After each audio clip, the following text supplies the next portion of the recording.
Hello, alors comme promis, je suis là avec les astuces pour avoir un ventre plat. Je vous ai dit, c'est possible, quel que soit le volume de votre abdomen en ce moment. Ne vous inquiétez pas.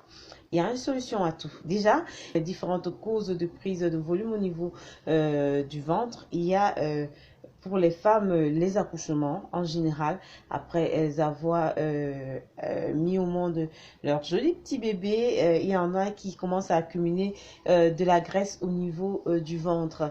Il y a aussi la mauvaise alimentation, le désordre alimentaire.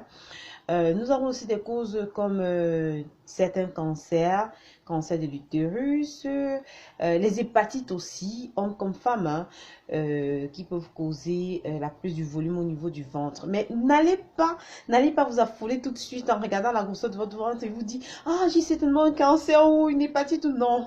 Dans la majorité des cas, c'est au niveau alimentaire que tout se joue.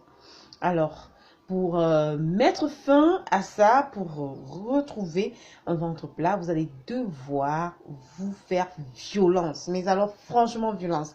Si vous n'êtes pas prêt à vous faire violence, ça ne sert à rien de continuer à m'écouter. Ça ne sert à rien, je vous assure. Continuez comme vous avez l'habitude, mais sachez que ça ne changera pas et votre santé est de plus en plus en danger. Vous croyez que perdre du ventre, c'est seulement esthétique? Non, c'est plus que ça, c'est au niveau du ventre. Alors, si vous êtes prêt à vous faire violence, vous êtes les bienvenus.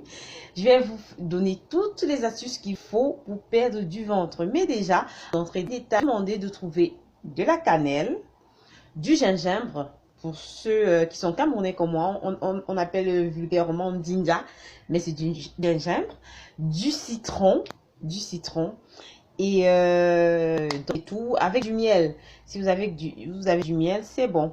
Vous faites une infusion avec tout ça, donc vous faites bouillir de l'eau. Vous écrasez votre gingembre, votre bâton de cannelle, vous le jetez dans l'eau bouillante. Une fois que l'eau a commencé à bouillonner, vous avez écrasé votre gingembre, vous jetez dedans et puis à la fin, vous allez presser votre tasse et jeter le citron dedans. On entrera dans tous les détails à la prochaine vidéo. Alors, si vous avez des questions, si vous avez des interrogations, n'hésitez pas à les poser. Je vais vous donner toutes les bases qu'il faudra déjà. Méthode gazeuse et sucrée.